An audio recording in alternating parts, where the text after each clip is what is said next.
nggih awet enom to, Pak. Oh iya. Ya aku sing nuweki lho malahan nggih.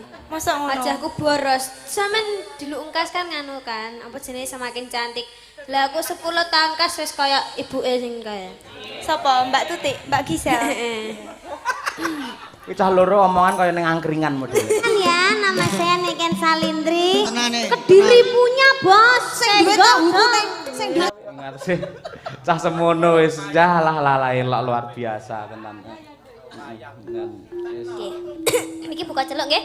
Buka celuk, oh iya. Nananana. Yo. Nangis Niken Salindri dari Kediri. Yo.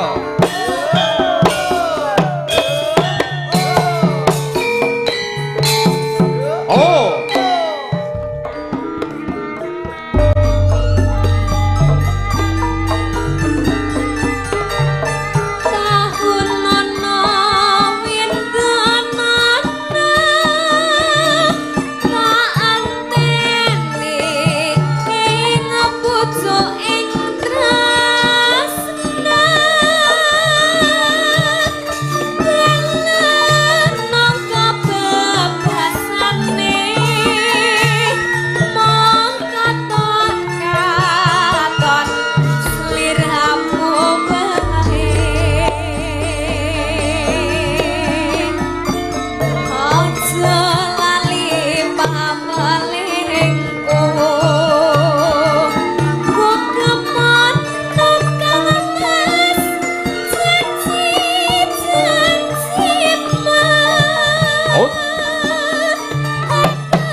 Salindri ya. Welok tenan nduk jogetmu walah jos tenan. Apa arti tepuk tangan kalau tanpa saweran? Nyonya tak tambahi nyo. Aku lek kadung senengi karo wedok nyonya. Tambahin neh nyo. Ya Allah. Saestu niki, Pak. Ora piye to? Mengke pas teng ngisor jenengan tage. Ora, ning enek pertanyaan neh. Pripun? Yo ning jawabane cuma Pak. Wis to, pokoke angger jawab kodhok. Pripun, Pak? Lah jawab polamu kaya ngono to sinden. Kula niki saking semangate nderek jenengan. Anggere jawabanmu kodhok, kuwi mendhi entuk dhuwit. Siap. Ah, ya. Kewan apa sing Kodhok. Oh, sik rung rampung yo. Sih, Pak. Kewan apa sing suarane kung? Kodhok. Nah, aja dijukuk, enggak boleh. Ben kene. Nah. Kewan apa sing iso disuweke? Kodhok. Kodhok. Wis ta? Nggih. Kowe dhuwit karo kodhok milih ndi? Milih duit. Pinter lek ngono kowe. Ya. Wong ten napa milih kodhok, kodhok mboten wonten teng mriki kok. Iya, ning anu dimanfaatne ditabung ya. Nggih, Pak. Aja kakean tuku barang-barang sing ora penting. Nggih mboten niki kula tabung damel sangu. Manajemen seniman kuwi sing apik yen pas rame ngene iki ditabung. Mulai pas poso utawa sepi tanggapan dibethok nggih urip ngono. Oh, ngoten nggih, Pak. Matur suwun sangat nggih, Pak. Pak Cahyo ya ampun, Pak. Aku mesakne karo sampean iki. Teng napa? Njoget nganti dolon keringetmu lho kotak Wah, kabeh. niki mboten ten napa niki tasih level terendah niki. Apa mek joget ngono tok? Lah wis dileweran raimu lho, delok to. Raimu. Kuwi lho. Apa iki jenenge nun sewu? Nggen pasuryanmu kuwi delok to, keringete wis sak grontol-grontol. Walah niki pun mboten keringet niki pun. Dilapi nggih tisukunya. Ah, mboten usah. Niki malah keringet-keringet berkah, Pak. Wah iya.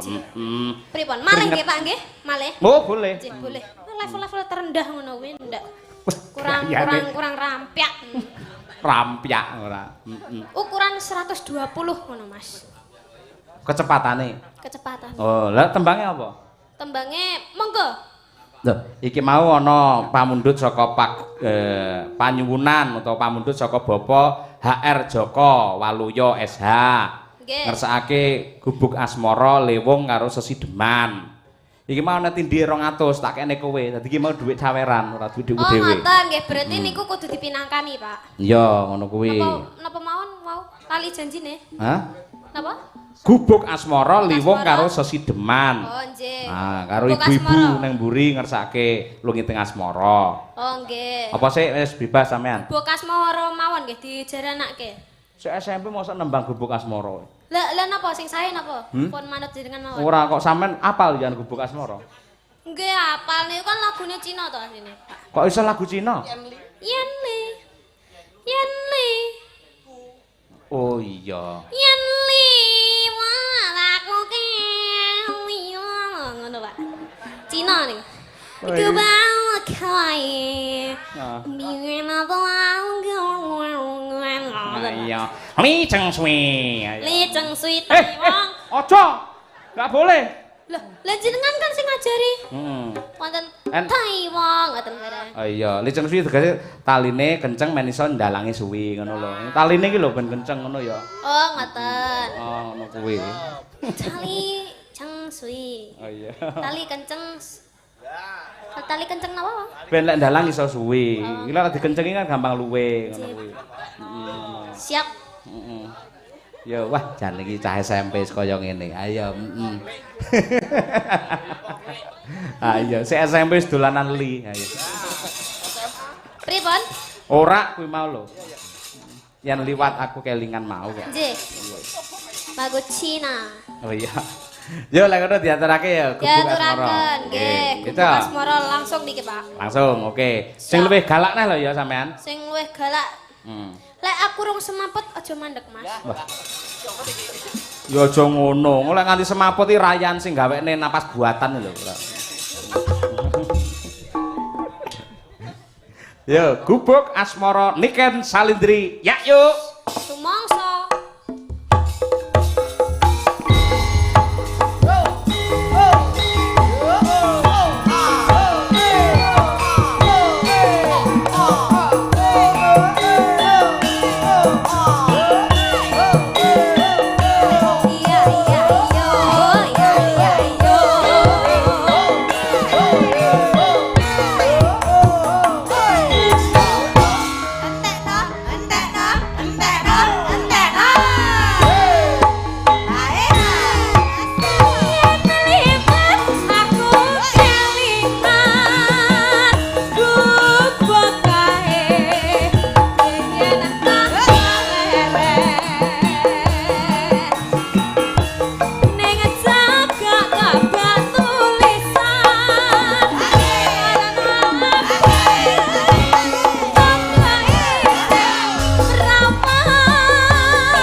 Engko bar iki season kedua no.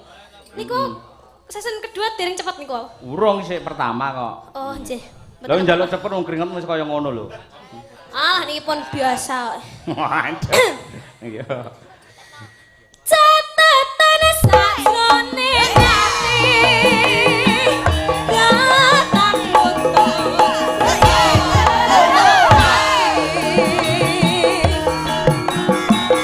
aku kowe dadi karma. Ayo Ken. Awas.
mandeg ning rest area sik madang ya. Salahe yoga kok tantang. Semengge-mengge sampean dhewe to. Alah mek sakmono kecil. Pimpinan ki Cahya Kuntadi campur sari apa ki? Kidung Mangkara. Apa, Pak? Entekno. Kidung Kara. Apa? Madang Kara. Madang Kara. Madang dhisik. Apa wis sakmono. Lho, Pak. Yo, entekne yo. Asar.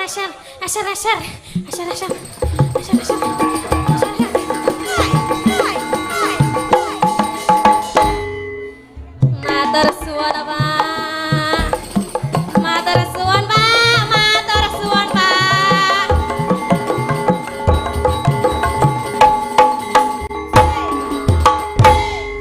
Pripun, Pak? Podang kuning. Oh, nggih, siap. Tekno kan. Ken, Pripun? sampean pengen entuk akeh. Nggih. Muduno ki lho nggen penonton nang ngarep lho. Dadi ben remuk pisan kowe. Saestu, Pak. Aja, man. Neng kono wis diparani kok ya. Siap. Niki dintekne riyen nggih. Iya. Siap Bu Kesi. Pripun? Oh nggih. Salah Bu Kesi. Nggih. Siap. Pak Glontor ngopo aja lho. Piye, Cilik lho. sampean penyangoni apa piye? Kok mangsaku? Tak kira penyawer bae mek kei mic. Catatan sajrone nyati.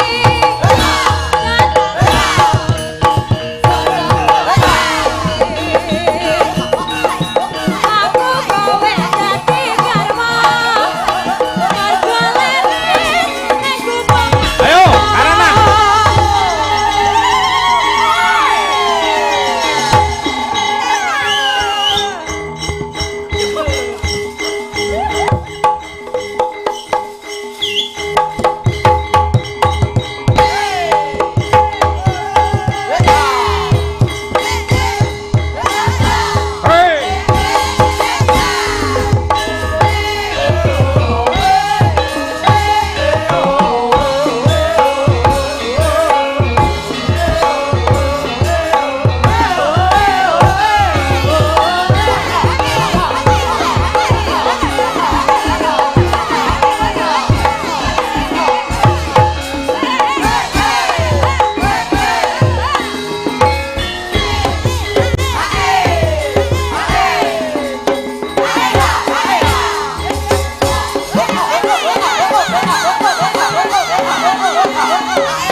Oh dadi. Oh eyange rawuh eyange ya. Duh. Eyange rawuh ya ampun. Niki sinten sing rawuh niki? Mbah sinten? Nggih, Mbah sinten sing rawuh? Namine Mbah sinten? Alah. Oh, Mbah kok ya ngerti mik barang to, Mbah. Tes. Nggih. Mbah. Namine sinten, Mbah? Mike bosok. Cek.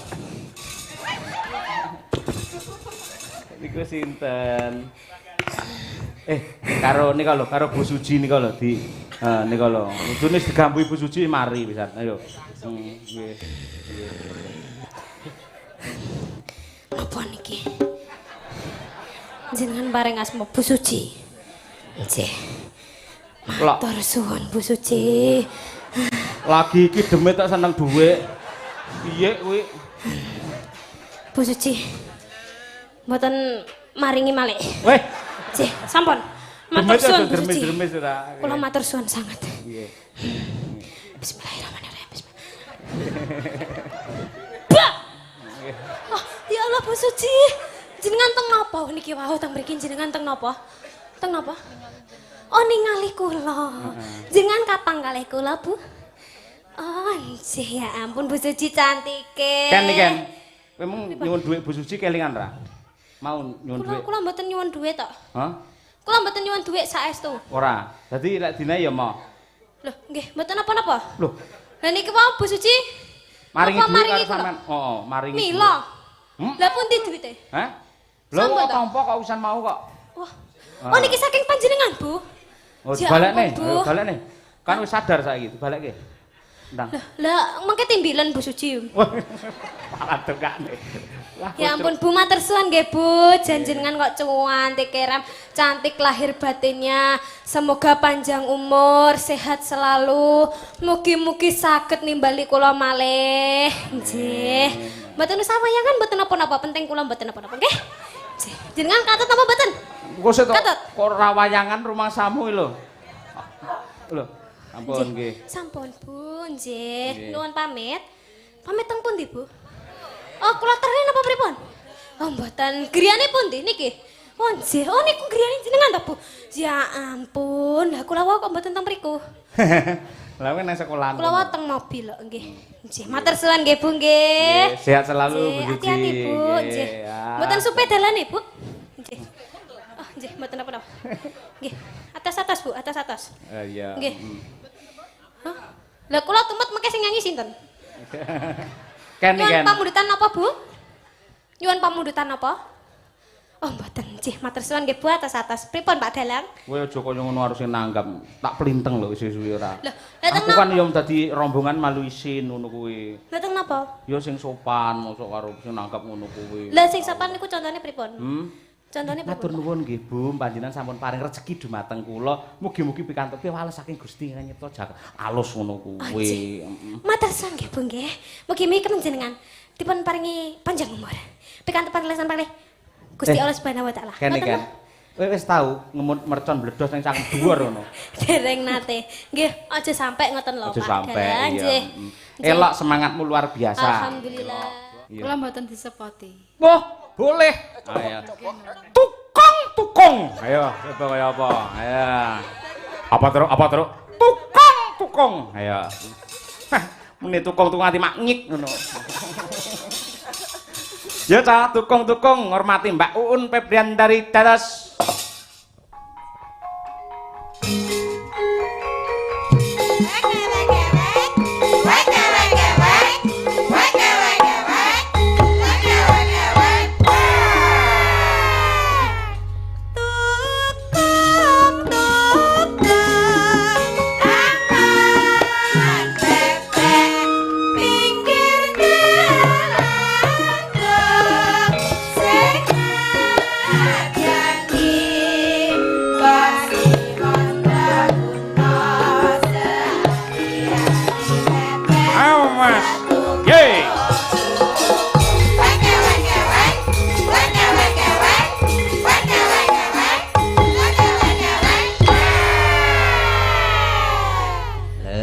Ngono semangate Mbak Uun kanca-kanca. Le maringi support jenengan kaya ngono. Nggih, Pak Bagong. Lah iya ngono kuwi. Ngene kan luwih sigrak, luwih semangat. Ha iya. Aja nganti peh kono berduka terus disupoti laler mengeng. Aja, malah saya ngenes kuwi. Iki butuhe rene iki golek panglipuring rasa kok ya men iso kumpul karo kanca-kanca. Ha iya. Iya. Ya Mbak Un, Mas. Tole kok ora melu ki mau tole sindu. Anu sekolah benjing. Sekolah lak benjing. Nggih to. Oh, lek bengi niku mboten sekolahan mboten napa-napa dijak. Cara cilikan kula niku mbok malam lebu tetep melu bapak. Tilem teng mburine bapak ngoten niku. Anggere jam 1 bengi metu sego pecel kula tangi lilir madang. Bar madang wareg turu melih. Nganti tancep kayon. Lah oleh napa terus? Oleh go pecel tak kuwi. Ayo nggih. Ya Mbak, yo coba suwe ora gabung iki. Ayo. Napa rengu? Nggih rengu, nggih. Bawa to, Pak. Nggih, wae kepiye to, nganti ra bawa ya ora iso jleng no. Tetep bawa lek sampean. Nano. Ayo. Menengo ngono lho, karo gamelane dhewe ora apal-apal ngono. Nano semono.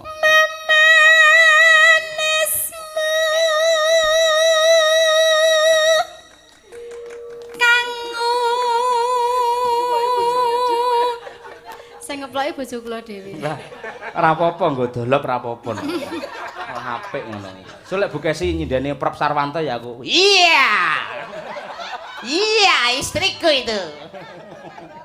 So ning Mbah Mayek ya. Heeh, Bukesi nak kok kiwa kotakno langsung Bukesi hur ketekung. Iya. Malah cekel karo Satpol PP engko. Diantem iki Satpol PP malah. Tangkis. Ya Mbak.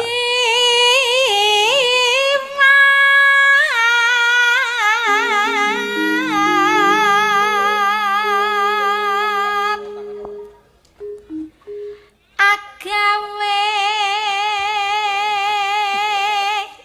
rucite gale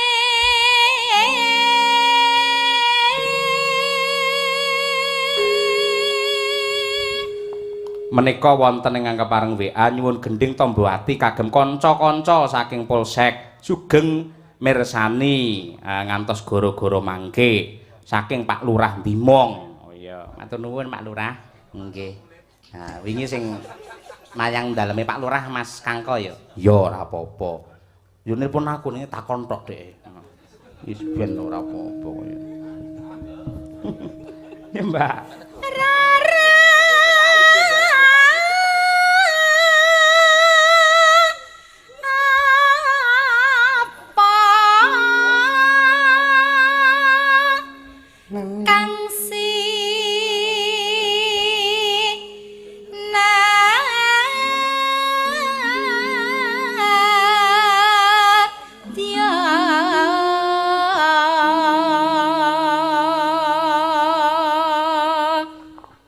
Nonano Upama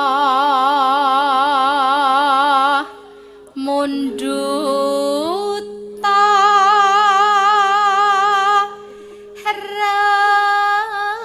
rakmi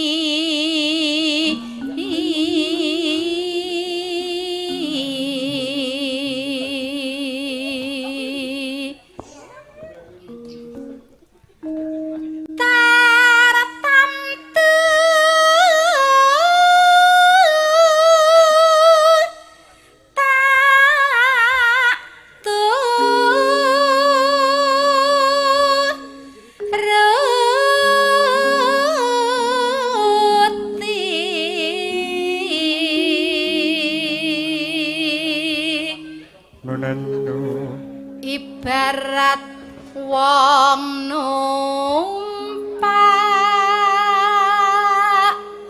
prau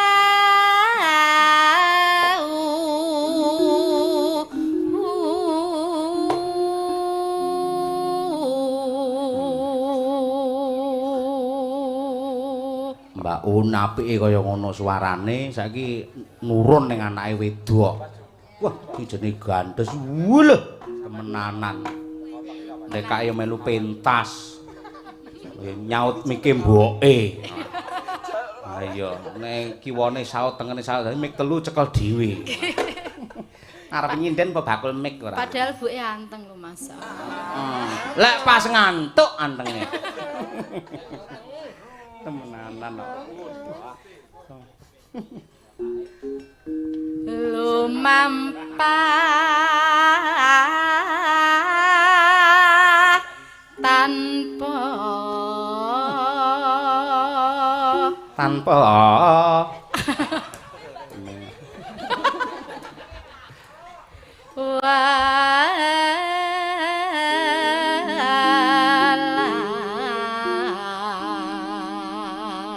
Ninoi nano ayo ning madyaning Jalatara jalan Nidi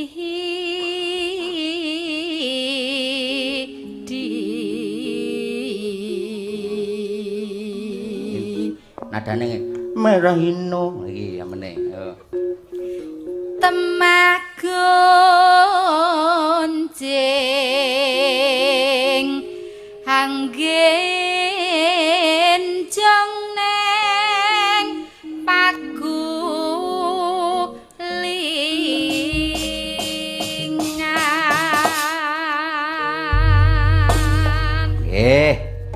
monggo dipun lajengaken garap tayub. Oh iya, mangga Mbak Uun. Ya, Ca, dados. sajake katon rengu wonten apa niku dene sampun dangu dikakak atihan sakniki jarak benten napa pancen sampun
Matur nuwun Mbak Uun.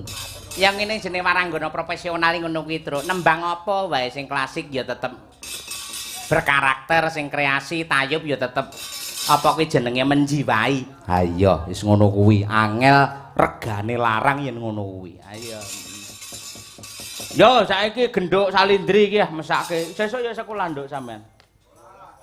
Cek. Kula. Nggih. Mboten. Selasa gak sekolah. Mboten. Lah kok ora sekolah? Wayahe libur. Oh tasik libur Nggih, to. tasik libur. Oh, iya syukur lek libur. Lah upamane wis masuk sekolah ngono sampean napa ya tetep nampa job lek bengi ngene? Nggih. Lah lek sare kapan istirahat? Lek sare ngoten niku nggih jujur teng mobil ngoten niku pas bubuke teng mobil. Mobil saged. Nggih. Oh, neng mobil saya nek bantal, kemul, guling. Nggih, komplit. Mobil kados omah ngoten niku. Wonten kamar mandine nggih. Aja-aja omahmu kok dol kok tuku mobil kuwi akhirnya. Nah, berdiri ya nduk mau sore ana ta sing dipinangkani pamundhut ana sing nyawer barang. Jumeneng niki nggih. Nggih, jumeneng. Nggih niku maksudnya. Nggih. Jumeneng, mau ana ngersake apa jenenge podang kuning. Ana sing iki kepareng nyuwun Sekar Gubuk Asmara mau sampun lewung lan ugi menika panyuwun saking Bapak HR Joko Waluyo SHMH iki dipundhut. Nggih niku. Kathah sanget nganune. Napa? Sing request lagu niku lho. Nggih. Niku ugi wonten. Assalamualaikum warahmatullahi wabarakatuh. Waalaikumsalam. Wilujeng dalu Mas Cahya Kuntadi pandemen Ki Cahya Kuntadi wilayah Wonogiri Timur. Ha, nembe nobar pagelaran dalu menika wilujeng makarya mugi madangkara anjayeng bawana. Amin. Nyuwun langgam rengu. Nggih. Suwun saking kula Kuncara Adi. Wae nggih. Menika nembe kemawon kula aturaken Mas Kuncara Adi. Nggih. Sampeyan nembang anu ya, pedang kuning ya. Podang kuning. Nggih, siap. Pedang kuning sik tak duetne karo iki ratune pedang kuning. Oh, nggih, ratune podang kuning. Neng apa Kuntadi channel men enek wo kolaborasine Ratu Podang Kuning karo Ratu Loro Kuning iki. Piye ngono? Loro kuning. Nggih. Loro kuning. Loro kuning tegese awake kuning ngono kuwi. Wong awak kula niku jliteng kok kuning. Alah lek wong kaya sampean pira wene golek white ngono iso putih. Sontekne ngono iso resik putih, gampang lek ngono kuwi. Lah ora kaya wong anu kalau nyegat ning prapatan kae lho, diprodo kae lho. Pengen walah nganu, badut silver manusia silver. Manusia silver kae. Ah pengen putih nggih, gampang asine. Piye? Jegur gamping niku pun putih. Malah nganu, niku mengke to malah menglupas ngoten niku. Nah, Kan terus perawatan yang paling mahal gitu. Oh iya ning ya aja jegur gamping to awakmu eman-eman no. Mesakne Pak Bukmu no jegur gamping ngono. Heeh. Lah tak jeguri malah ketoke malah apik kowe. Wis cilik. Tak jeguri kepinterane men saya profesional ngono lho. Iya. Semono e, bocah semono e. Ayo. Kaya sak umure kaya sak dhuwure Umi lho si anu iki Niken iki ngemun aku. Lah nggih malah gede kula. Ah iya, jan-jane mangane ya akeh kowe ya Ken, gede kowe ya Ken. Nggih wong Mbak Umi niki mame kedhi oleh kula sak piringe. Dadi wis bleb-bleb. Nggih tegese kula nggih awet enom to, Pak. Oh iya. Ya aku sing nganu sing nuweki lho malahan nggih. Mosok ngono. Wajahku boros. Sampeyan dilungkas kan nganu kan, apa jenenge semakin cantik. Lah aku 10 tahun kas wis kaya ibuke sing kaya. Sapa? Mbak Tutik, Mbak Gisel. Kuwi cah loro omongan kaya ning angkringan modele. Lah ben wonten basa basi busuke ngoten lho. Ha iya. Bawane cah loro. Ayo jajal iki. Iki padha virale iki duwe penggemar dhewe-dhewe iki. Nggih. Ayo. Umi apa? Umi Mania. Umi Mania karo awakmu coba kan jenenge kan? Oh kula niku kathah. Wonten Niken Salindri fans, wonten Sanindi Ide, wonten Sanindri Real. Heeh. Kuatah sanget. Wonten Sinden Bleguk. Oh, akeh ya penggemar. Wonten Ratu Kalosebo nggih wonten. Heeh. Lah bae duwe jeneng Ratu Kalomonggo barang kowe. Kalosebo lagu lho, Greng. Kala monggo.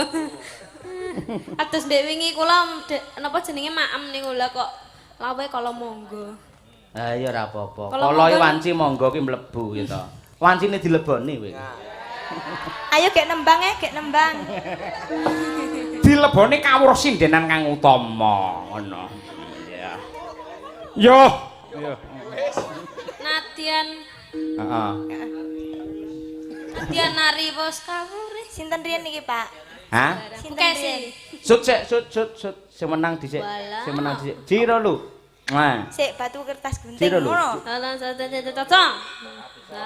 Menang aku. Menang kowe berarti kowe isik, Om. Ya wis lah. Terus aku pengen kabeh. Yo, Om. Nadyan wujud temong peksi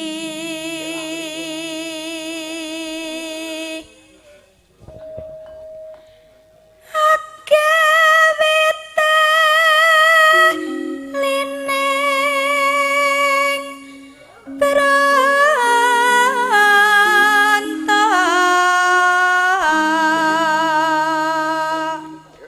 Ya yo. halus manis nangsa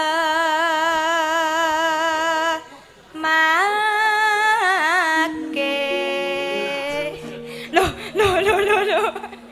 lek sulomo maring guyu Pak Nyapa mosok to? badhe teman-teman kali lek yo rebutan apa to lek Oh, pengen joget. oh njaluk ngeten nyuwun ngeten deh Pak Oh. Iya, engko ana wektune, Sabar sik Mas Ulomo, sabar. Waktu masih banyak, Mas. Tenang. Oper, ayo Mbak NS, ayo. Narto Sabda, dudu Niken Salindri.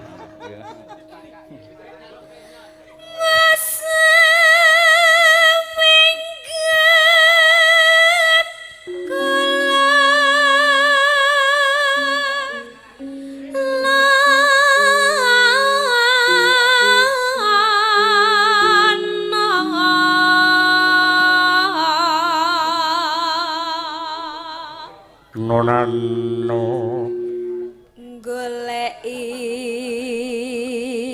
si podang janar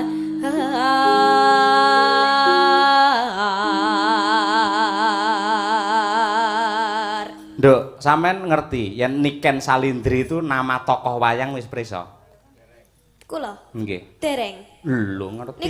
Niku sing pundi nggih? Kula kok madosi teng Google niku mboten muncul, malah munculnya gambar kula. Wah, kowe mesti mbukakmu mesti micat tak kowe senengmu. Ya, tulisan nang Wikipedia Nggih. Niken Salindri wayang ngono. Lah nggih, mboten muncul. Ora muncul. Nggih, Oh, saestu. lah ngono berarti kurang komplit Mbah Google. Niken Salindri itu adalah istri dari Prabu Puntadewa sing jenenge asline Drupadi yang menyamar neng Wirata ketika itu Pandhawa bar kalah sesukan dadu karo Kurawa terus kudu dibuang neng alas 12 tahun terus delik neng Kraton Wirata Kutagara Wirata lamanya 1 tahun menyamar ganti nama dari Drupadi menjadi Niken Salindri. Niku tokoh sae nggih. Sae napa won sae niku. Nggih, alhamdulillah. Niku menjadi abdi di keraton melayani anak raja yang namanya Utari. Namun kecantikan Niken Salindri itu membuat geger di negara Wirata karena adik raja yaitu Patih Kincaka dan Rupa Kinca itu keduanya jatuh cinta sama Niken Salindri. Niken Salindri itu bilang kepada Prabu Matsupati, saya itu sudah mempunyai suami. Suami saya adalah Gendruwo. Nah, ngono kuwi. Niku suamine sinten? Suami Niken Salindri. Gendruwo. Heeh, Gendruwo. Saestu niku. Ning asline kuwi jagal Bilawa ngono kuwi. Nggih nutupi men ora disenengi karo si Kencaka karo Praupa Kenca mau lho. Oh, ngoten. Heeh. Kula So, sampean tanggap Pak Likur tanggapan ora? Pak Likur. 24 tanggapan apa mboten nggih? Mboten ngertos. Ora ngerti. Lek ora tanggapan, engko neng omah nyetel YouTube. Nggih. Ya. Wah. Lakone kula Wirata pinter Pamo. lek, anu urung badhe dijak. Oh, melu Terus ora lakone niken salindri. ora apa-apa lek longgar melu ora apa-apa, Nduk. Ning Ngawi. Ayo, ning Ngawi. Oh, nggih, nggih. Engko ya ora tak bayar wong kowe piye caramu lek golek sawiran pokoke. Iya. Alah kula niku dibayar maem tok pun seneng kok. Bah, lek sindenene kabeh mentah lho. Mendol. Iya, mung maem tok ora. Lanjut nggih, Om. Nggih. Pak. Ya kan.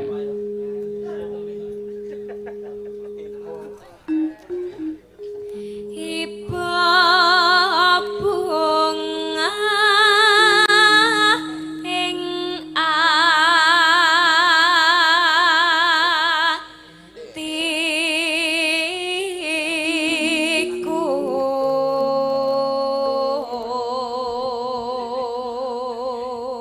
Umi karo Niken bareng terakhir. Nano rasa ngeblong ora. Yo ben kok yo. Cirolu nyanding bisa Cah lurus kok.